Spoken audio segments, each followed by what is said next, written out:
I will introduce this session here with the information who I am. If you don't know me, I'm Johannes Schildgen. I'm a professor for databases and big data analytics at the University of Applied Sciences of Technology Regensburg.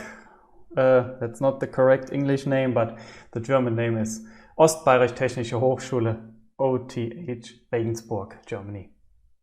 Yeah, this is me since March this year, so since this semester.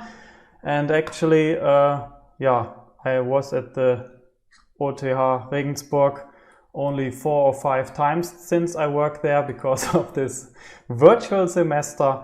Yeah, I can only say it works. Yeah, but I'm looking forward to give real lectures again.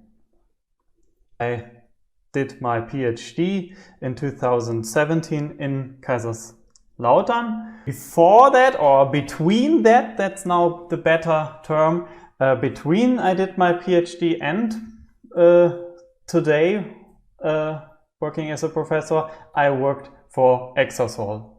I was a solution engineer, a consultant, but most of all I was a trainer at Exasol. So I gave, I wanted to say lectures, I gave trainings. I went to our customers, to partners, and told them how to use the Exasol database, especially for new customers, to tell them how to work with the product so that they can use it in the best way. And this was the other part of my work, giving interactive video-based training sessions. This was more scalable, it was cheaper for the customers, and it was independent of time and place. So people could look at videos, see how they can use the Exasol database. These videos are actually still there, so you can participate in these online courses in the X Academy. I will talk about this a bit later at the very end of this talk. Yeah, and these videos consist of camera shots and screencasting and exercises and so on. Okay, what is Exasol? Do you know what Exasol is? We will make this session very interactive. So please go with your mobile phone on the website frage.space. Frage is German and means question. So go to frage.space and select an answer. I will just click on this here. Oh, that's very nice. I was a bit scared if many people answer the questions with the answers below, then it will be very boring for you, because I will tell you things like what is in memory and what is distributed. It's very good that you don't know the Exasol database so far. The agenda of today's talk is: what is Exasol? Why is it so fast? We will do an interactive part. You can work with the Exasol database. You don't have to install a client. You don't have to set up it. I set up a web-based client, so I will give you later an URL, and then you can try out queries on the database in your browser. I will talk about UDF scripts because that's actually my favorite topic at Exasol database, Advanced Analytics, and especially with machine learning. You can do things in database.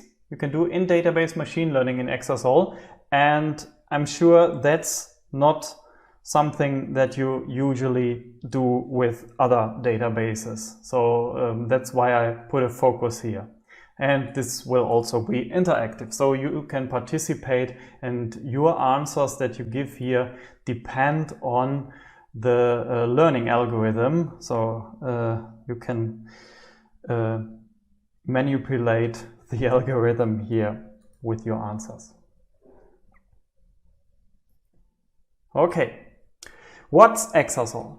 Exasol is a database. People call it also the Exasol database, but I'm what's the English word for Klugscheißer? It's not a database. It's a database system. Database means data that's stored somewhere. It's a database system, and that's actually also not so correct. It's a database management system. So that's a software that you can download and use, and then you manage your data with that tool. A DBMS. It's a relational DBMS. So you can talk with SQL with that database. This has the big benefit: if you already know SQL, then you can work with the Exasol database without learning so many things. So you work with the Exasol database 90% in the same way as you work with a PostgreSQL, MySQL, and any other database. The main use case is using an Exasol database as a data warehouse. You import data from different data sources, so from different databases. We call Exasol an OLAP database, online analytical processing. The Oracle database here, or maybe a MySQL, a PostgreSQL, is an OLTP database. These are made for thousands or millions of queries running at the same time. The Exasol database is for 10 queries or 50 queries running at the same time, but these queries are much more complex. This is not a good example for a very complex query, but I show you, you import the data from a different database or a different data source, for example, from Hadoop, from CSV files, from APIs, from graph databases, from MongoDB, from whatever. You import a lot of data, put everything together here, and then you write complex queries, and these complex queries will be answered in milliseconds, or maybe seconds if they are really complex.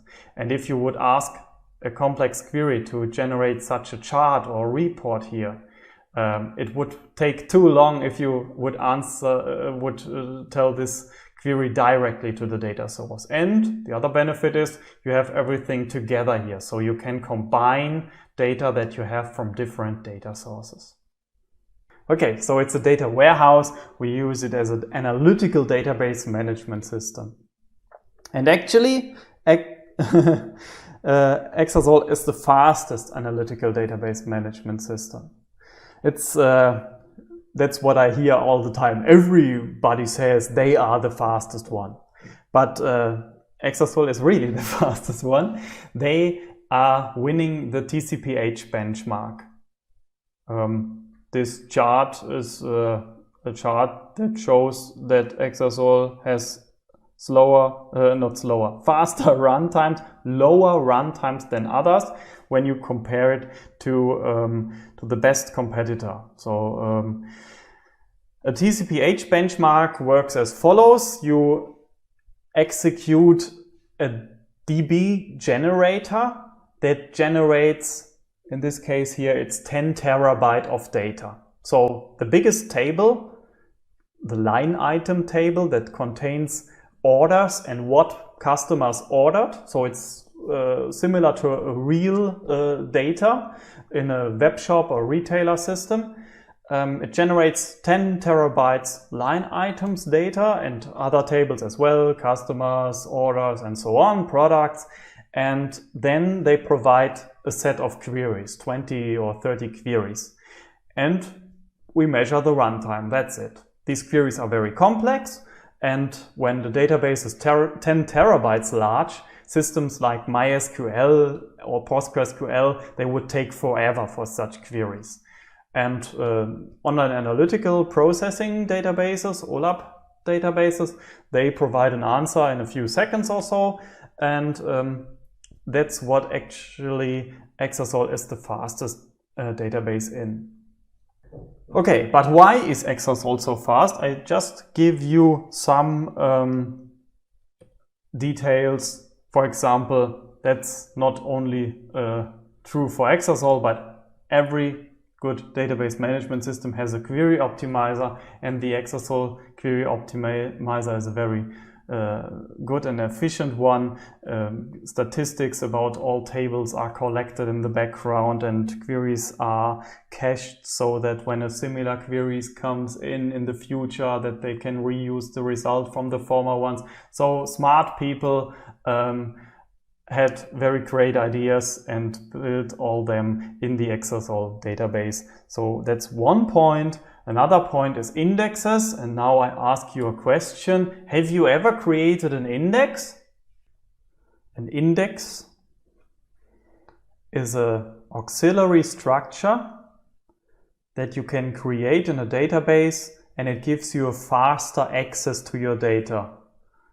So when you often say, give me all products of the manufacturer Monster Food, then an index on the manufacturer column on the product table can help you, because it is a tree structure that gives you access to all matching rows in logarithmic time. If you would not have an index, you would have to make a full table scan, and this is a linear time. So an index can be very helpful, especially when you have big data. So it makes sense that Exasol has indexes, but my answer is, yes, I created indexes, but not in Exasol. Okay, it's not true, I created indexes in Exasol, but actually that's one secret of Exasol. You don't have to create indexes. Exasol creates them by itself. And that's one magic, because what's the big benefit of indexes when you don't have them? So you need a smart database administrator that knows which indexes help you and which are not helpful, because indexes are not for free, they have to be maintained and so on. As I see on the red bar here, you already created indexes, but you're new to Exasol. Then first of all, you can forget about indexes at all. When you try out Exasol at the beginning, you don't need to care about indexes because they're automatically created. Okay, Exasol is a column-oriented database like SAP HANA and like Hyper and so on. What does it mean? When you have a table, we store the data together on disk in so-called blocks that are in the same column. That's not the case when you use, for example, MySQL or PostgreSQL. There you store a row as it is. So this is good when you say select star from sales or so. Then it provides you a full row here. But for searching something, or especially for aggregating something, let's say you want to calculate the average prices, then you have all prices together. And it would be very unhelpful or disturbing when other data is there in the blocks as well. You have to skip it, especially when these are varchars with variable length. It is not well handleable, and it is much faster to aggregate, to filter, to join, to group, to make distinct. So a lot of operations, even sorting, is faster when you have a column-oriented storage here. Because complex queries are so complex because they don't match one single row. They aggregate and combine the information of many rows.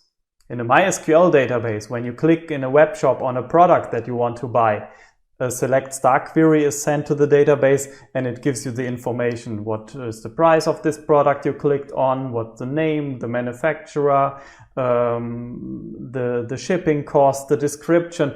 There, a row-oriented storage is fine. There you have everything together what you need to see together. But here you have complex queries. You combine data from different and many rows, and then a column-oriented storage is very good.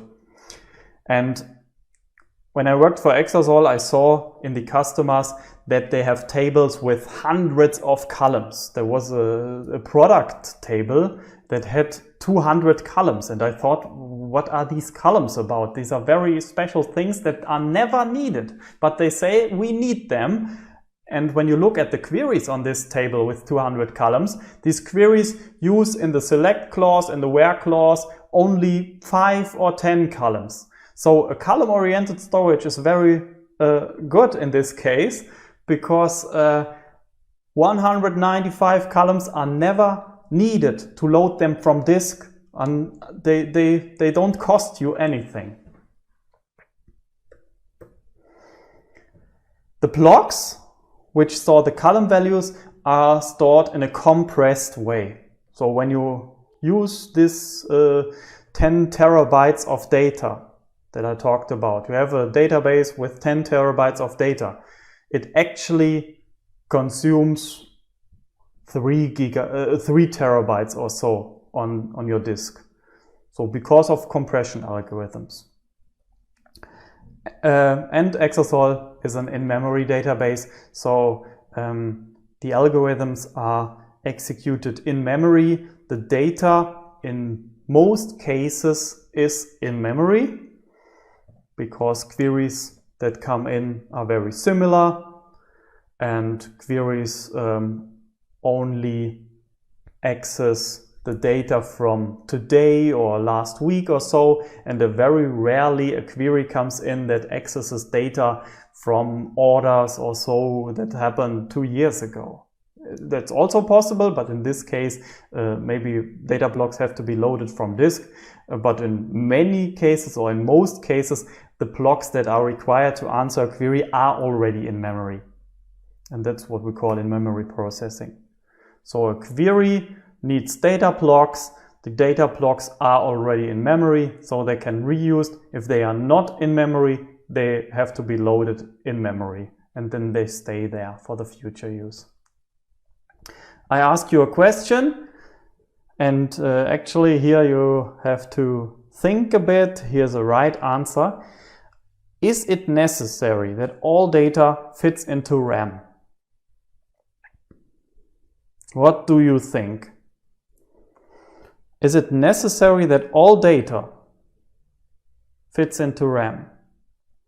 So when you have a 10 terabyte of data, is it necessary that you have 10 terabytes of RAM?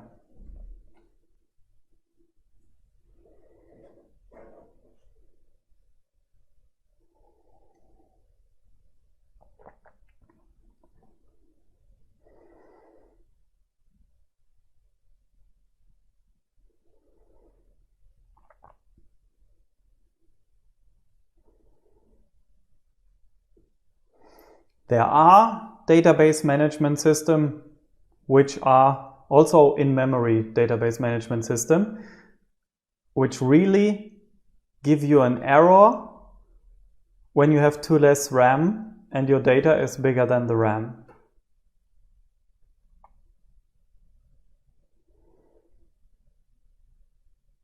And RAM is expensive. So when you, for example, install a Redis database, that's a NoSQL database, and you store 1 terabyte data and you don't have 1 terabyte of RAM, you get an error because every data item has to fit into RAM. And that's actually not the case in Exasol. It is independent of how much RAM you have. I gave you the answer some minutes ago, and most of you gave the correct answer. It's not necessary that all data needs to fit into RAM, because typical queries only access the recent rows, the recently inserted rows, or the same rows, the hotspots of your data, or only specific columns. Exasol is a shared nothing database. You always say shared when you talk about a distributed system, because distributed system means you have many computers, many machines, not only one single machine. Exasol is a distributed database. So when you install Exasol, you can install it on your notebook, but typical customers install it either in the cloud or on a cluster of multiple machines. Let's say we buy 5 machines and we install the Exasol database on those 5 machines, on this cluster of 5 machines.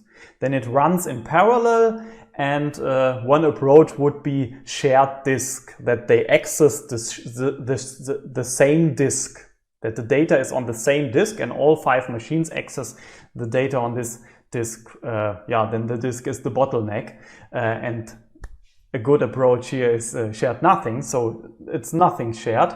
They only communicate with each other. So this is a 4-node system, and when we store, let's say, 2 tables, this green table here contains sales. So there's a sale number 7 on the 17th of September. In the supermarket number 661, there was a sale, and when you want to know what items were sold there, what was bought, you find this in the sales position table. For example, this article 94,346 was bought there. So we insert into our tables millions or billions of rows. Let's say 100 millions of rows. Then 25 million rows, a quarter of 100 million, is inserted on this machine here.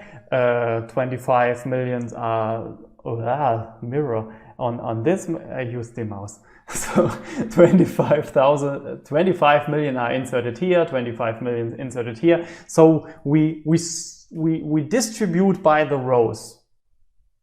Maybe a dice decides where it is stored. Maybe it's a hash function. It doesn't matter for now. Just a quarter of the rows is stored there, stored there, and so on. So I ask you again a question, and I think this will be for the next minutes the last question. Which operation in this picture, what do you think is expensive? What is expensive in this scenario here? When you look at this picture where we distribute tables like this, finding a specific sale. So, for example, finding the sale number 7. Finding all sales of a specific date. For example, what was sold yesterday? Not what was sold. How many sales were there yesterday? Counting how many times a specific article is sold. So the article number 94447 was sold in total 1,000,000 times. Or joining the 2 tables, sales and sales positions. What's expensive here? I talk a bit about MongoDB. MongoDB is also a distributed database. It's a NoSQL database. And in MongoDB, it's not a relational database. It's a NoSQL database. It's a document database. And documents, not Word documents or PDF documents, look like this. So this is a JSON document. You can store such JSON documents in MongoDB or CouchDB or whatever. And we have again an ID here. There's the sale number 7 on this sales date in this market 661. And because of this document structure, you have the possibility of nesting. So you can say, here was a sale in market 661 on the 17th of September, and the following articles were sold. And this is a great idea to store it that way, in a nested way, because you don't need to join. And I give you the right answer here. Joining the 2 tables is expensive. And the people said in the very beginning, when the NoSQL databases came up, distributed relational databases makes no sense because the joins are so expensive because all machines have to communicate a lot. Here is the sale number 7, and when we want to join by the ID, we have to find the join partners in the other table. So this machine has to find the join partners locally. That's this one here, that's okay. But they also have to communicate with this machine. Do you have sales position rows with ID 7? If yes, Send them to me. Do you have? And this is done for every row. So it's a lot of communication going on to find the join partners in a distributed system. And that's why NoSQL databases are popular there, because I always say store together what together belongs. No, store together what belongs together. So we store together with the sale the information what was sold. And then you don't need a join. And when this is stored on machine 1, and on the second machine there's another sale with another articles array, everything is fine. No expensive operation. Here it is very expensive. But Exasol has the solution for this, and these are the distribution keys. So you can set distribution keys, and when you set a distribution key, it's not rolling a dice anymore for deciding on which machine is this row stored. Now you use a hash function. We say we distribute the sales table by the sales ID, and we also distribute the sales position table by the sales ID. This means the same hash function is used, and when a hash function gets the same input, it produces the same output. So, and this results in that the row with the sales 7 is stored on the same machine as all rows in the sales position table with the ID 7. Let's say, for example, the hash function is h of x is x modulo, I can do it more interactive here, that's not interactive, but here h of x is x modulo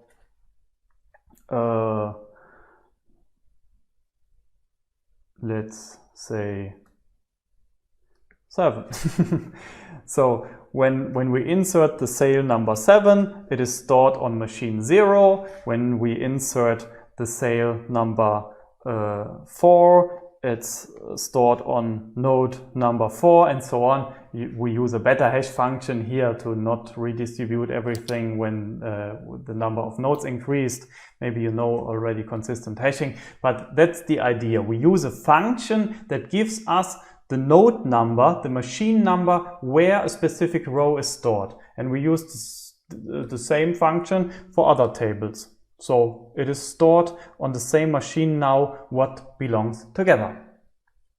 Now the join is cheap because the join partners are there on the same machine. No network communication has to be done to find join partners. And this is something a database administrator has to do. So when you work with an Exasol cluster, one person has to decide for your tables what the distribution key is. It is often not so easy to decide because sometimes you have multiple possibilities. When I set it to this sales ID, then the join with the sales table is cheaper. When I set it to the article ID, then the join with the article table is cheaper, but the article table is so small, and I can set the replication border higher so that it is stored on every machine. So these are all the details you can learn in the performance course of Exasol to get the most out of the performance.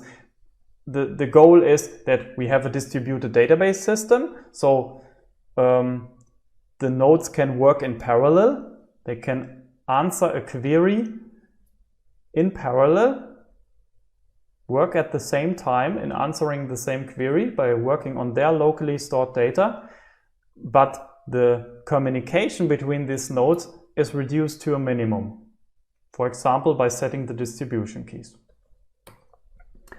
The more machines you have, the higher is the probability that some node fails, and Exasol has an automatic failover mechanism.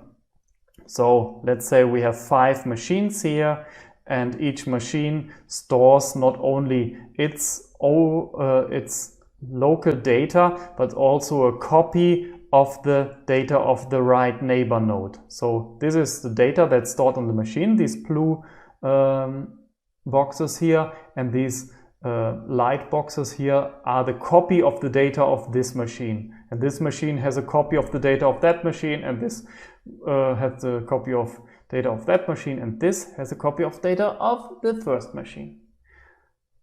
And I come to this node here later. It has no data at all. So I ask you a question. What is the redundancy factor here? Okay. The redundancy factor here, it's a factor. So a factor already means multiply something. And when you multiply something with 0, this would be a very bad idea. This would be no data at all. Redundancy of 1 would mean no redundancy at all. So that's the normal case when your data is lost when it is lost. And redundancy factor 2 means you have everything twice. So you multiply everything by 2. But this also means when you store 1 terabyte data, let's say it is compressed and it consumes 300 gigabytes on your disk, then you need actually 600 gigabytes disk space because of the redundancy factor 2, because you also have to store the data blocks of your neighbor. So 2 is the right answer. Very good. Yeah, and when a node fails, then this node that was here before, the reserve node or standby node, it has no active role. It just is there to wait until a node fails, and then it starts his job and jumps in. It now makes the job of the failed node, and it copies the data from the left neighbor because he or she has the copy of the data of the failed node, and it copies this other primary segments here, these master segments here, to have a copy of the right neighbor again. So after this background restore, it takes some minutes of time, but nevertheless the system is up and running again. Queries can be sent to the database. After this restore process, it looks as if nothing happened, if no failure happened. And when this other node that failed is up and running again, this will be the new standby node now. And this gives us a high availability. Yeah, another secret of Exasol, why it is so fast, is it does not run on Windows or Linux. You cannot install it with sudo apt-get install Exasol. It runs on its own operation system.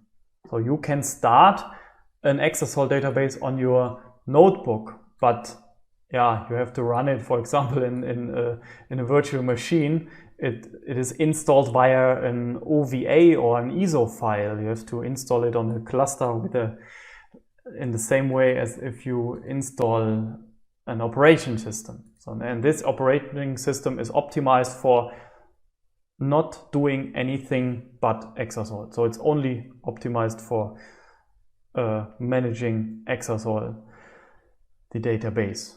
And it's easy to install, easy to administrate, and you don't have to work with each single machine. You don't have to use SSH or so on each node of the system. You always work with the whole system together.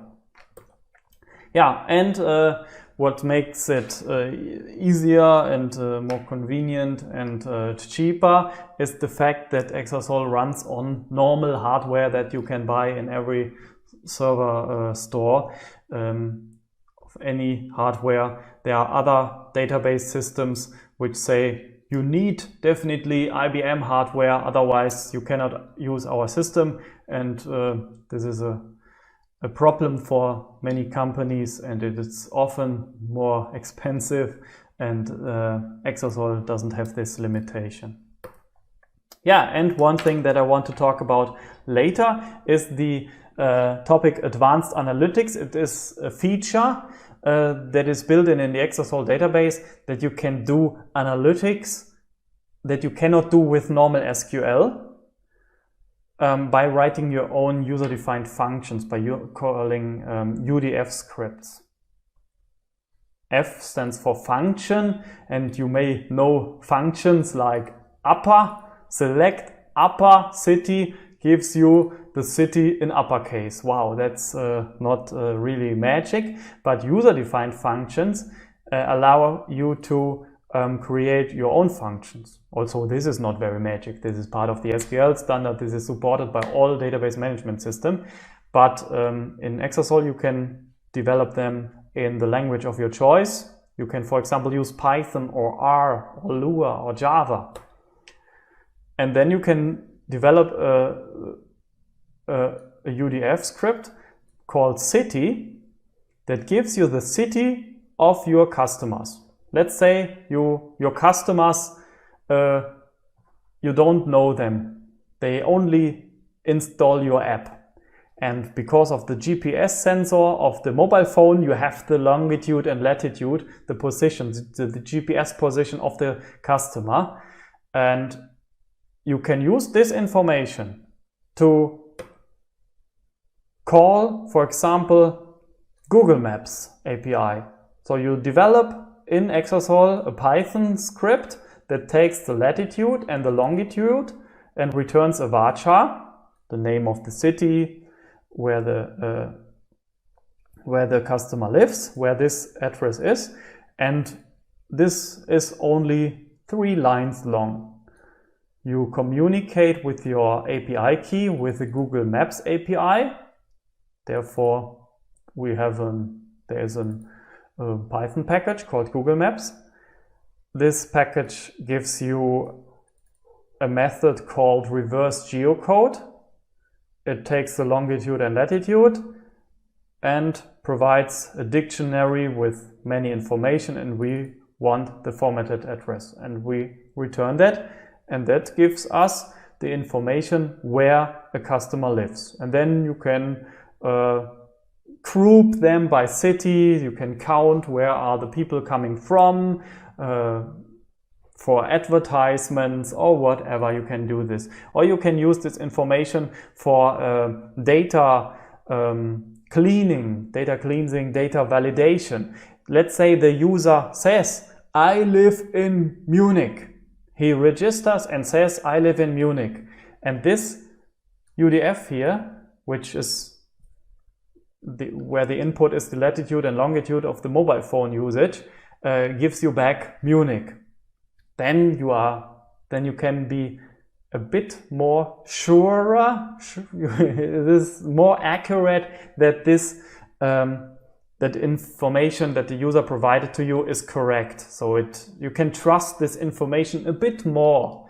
And if the IP address of the user, when you make a reverse IP geo IP API call also says this is an IP address from a provider in Munich, then the accuracy increases even more. So you can find outliers and so on in your data, fake entries and so on. That's only one use case. You can do everything with UDF scripts. So we will do an interactive part in a minute, and before I tell you how you can do that, hi Leni is joining the chat. That's very nice. You can also do the interactive part very soon. Schemas in Exasol are similar to schemas in other databases, but there are some differences. What is a schema? A schema is a database object here in this tree, and you can create such schemas. You can say I have a schema web shop, a schema temp, a schema whatever, multiple schemas, and in a schema you have tables, view, functions and scripts. So in a different schema you can have a table with the same name and so on. And each schema has an owner, and this owner is allowed to do anything in the schema. So the owner has the privilege to write insert, select, update queries, and so on the tables, views, and can execute the scripts and functions. Can also create other users and grant them privileges as well, but that's the concept of the schemas. When a schema is opened, we have a current schema. So I'm here in an Exasol database with a client called dbeaver, and I can say select current schema. I have currently this schema pub 3038. This is my currently open schema. So when I say select star from article, let's say I want to find 5 articles, then this is the article table in the schema, not Corona. I'm in the wrong database, that's the database in the schema pub 3038. That one is currently opened, and there is an article table. And this is used when I don't say the schema name before the table name. But I also can say the name of the schema and then dot and then the table name. This is always possible even if no schema is opened. Okay. Exasol's SQL language follows the SQL standard, so it implements all the features that you know, nearly all. And the data types of Exasol are decimal numbers. You don't find the integer here because integer is simply a decimal with no fractional digits. So it's an decimal 18,0. We have double numbers, varchars, chars, so strings. Can store Boolean value, dates and timestamps that are normalized. So when you store the current time, now it's 1 minute after 6. It will be actually stored internally in UTC time. So when somebody else accesses it, they see it in their time zone. Therefore, this data type can be used for time intervals and for geometric data. And then you can work with SQL. You can access a lot of functions that are built in. For example, the function year gives you the year of this value. The current year is 2020.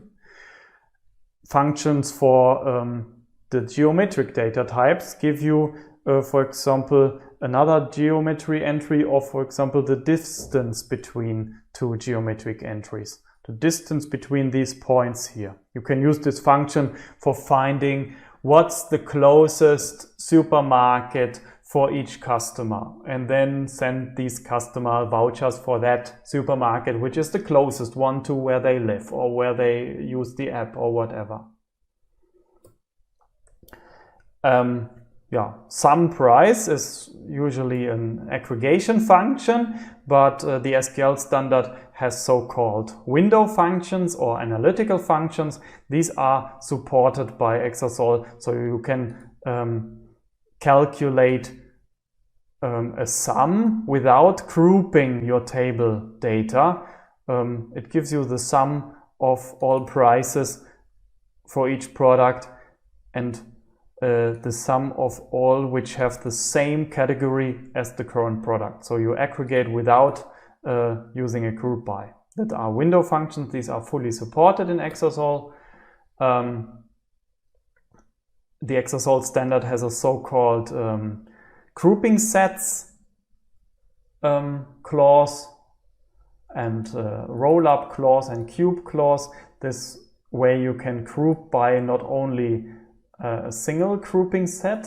So you say, I don't want to group by category and manufacturer and calculate the price for each category and manufacturer. Group by roll-up, groups by category and manufacturer, and by nothing at all. So by an empty, as if you would not have a group by, so it calculates the grand total. So this avoids you a lot of union queries and is internally much faster. So for generating reports, this is very convenient in an analytical database system. And this feature is, as I know, not supported by any other database system so far. This is Skyline queries or preference SQL. You can say, give me the rows which are not dominated by other rows. And what dominated actually means, you can define in the preferring clause. Here it's very simple. Give me those where no cheaper product exists. This would also be possible without such a preferring clause. There you could also use order by, limit, or not exist or so. But when it gets more complicated, give me the product where no product exists that is cheaper, or if it has a higher weight, or if it's not dominated by another product. Then I will first of all talk about virtual schemas, because when I talk about schemas, I can also talk about virtual schemas. This is a feature in Exasol where you can create a schema that does not really store data like these schemas here. They just provide a link to other data, for example, a relational database or an API or a NoSQL database, and you just have a read-only access which is always up to date and always live, like a view on external data. Really nice to use. So you can, for example, access in this virtual schema that connects to a weather service. What's the weather tomorrow? It is not stored in the Exasol database, but it forwards this query and optimizes it to an API, for example.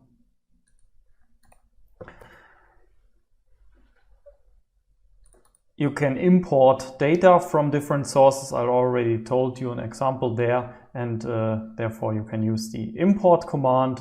It provides arbitrary structured data, but also structured data from relational databases, a direct Oracle interface, a file interface. Here's an example to import data from PostgreSQL. You provide a JDBC URL to a PostgreSQL database, give username, password, and the name of the table, and now some seconds later this table is in the Exasol database. Or when you have data in a file, you can load the file in an existing table. Okay, now I want to talk about UDF scripts and using machine learning there. UDF script looks always like this. You define a language in which this script should be, for example Python. You define a function that does something on your input and provides an output. For example, it multiplies the input times 2, and then you can use this function like the built-in ones. And I already showed you a more complex function that accesses an API and provides you functionality that's not possible with plain SQL. I will now use the UDF scripts for machine learning, because my problem is I don't know what I should eat for dinner tonight. And yeah, what's the solution for this problem?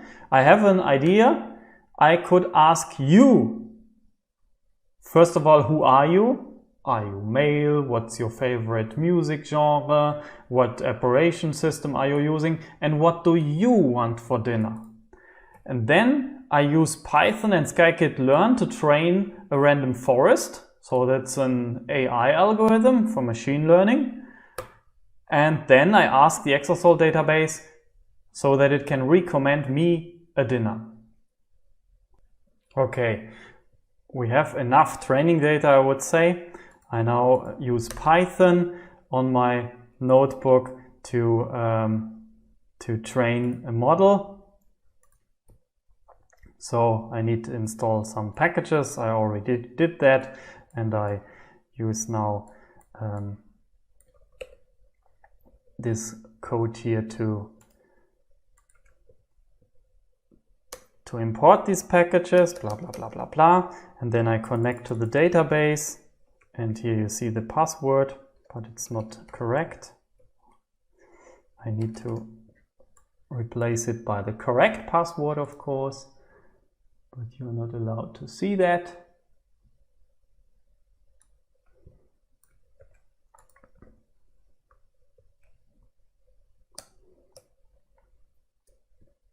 Okay, I'm now connected to the Exasol database with Python, and I can now access this dinner table. Here it is.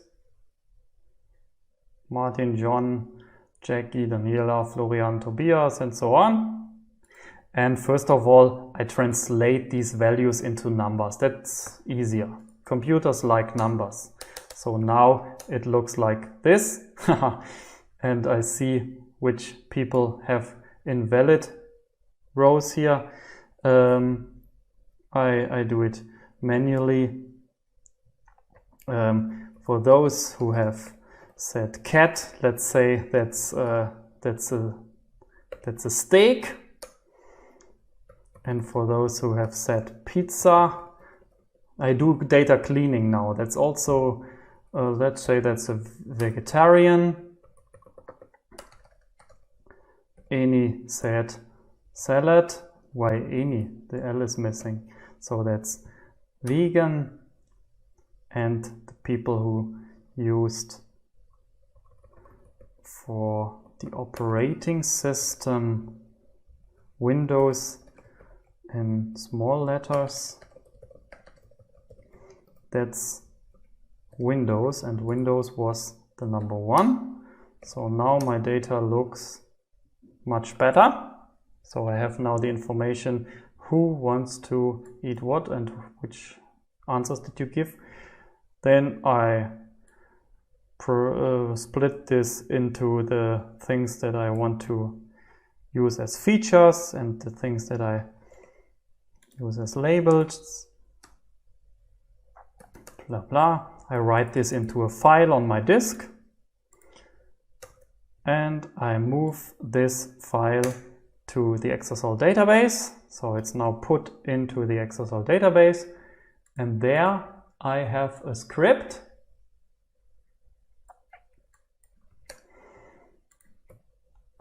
I put it into the Exasol database, and now I let the database recommend me a dinner. So I need this, I need this script here. Oh, I must not use the scroll wheel. So I use this script. What the script does is it takes as an input a name and an operating system and the gender and music, and it loads the file that I just put in the database and uses the method predict from the package scikit-learn to give me a recommendation. What it's done here is again a translation from the string values into the numbers, and here again back from the recommended from the recommendation back to a recommendation as a string. I create this script and it's called predict dinner, and now I can say select predict dinner. My name is Johannes, I am male, my favorite music is jazz, and yeah, my operating system is Linux, and I don't provide the food because I don't know that. That's what the computer should show me. Aha! Here's the answer. The recommendation is steak. Nice, isn't it? Now I know what I should eat today. And yeah, you would now say, why do you need the Exasol database for that? Because when we want to do this for millions of rows, for example, I have here a table, people, 6 million rows. Let's take a look in this table. Select star from people, and for big tables always use a limit. So first 100 rows. Okay, many people don't have a name, but here Thomas Beckmann is female. His or her favorite music is rock, and he uses Windows.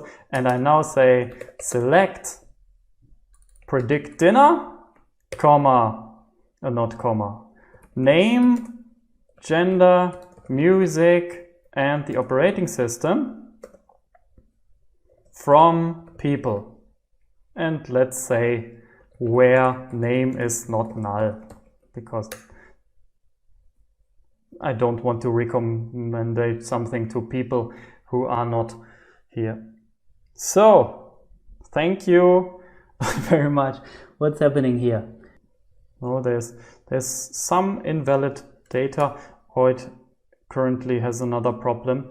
So, but believe me that you can use this function not only for one single row, but for a whole data set, and it is executed in parallel on the nodes where the data is stored. And this is in database machine learning. Yeah, I hope you understood the idea. Unfortunately, it did not work perfect right now, but my problem was solved. I had the problem, I don't want to know what I should eat for dinner. I now know it. It's steak, because people who are similar like me answered that they want steak. Okay, before I finish now, I want to give you an outlook. If you want to learn more, register for Exacademy courses, exacademy.exasol.com, or simply use for Exacademy on Google. These are free online trainings. I hope that Google Exacademy finds it. Yes, of course. These are free online courses. You can participate.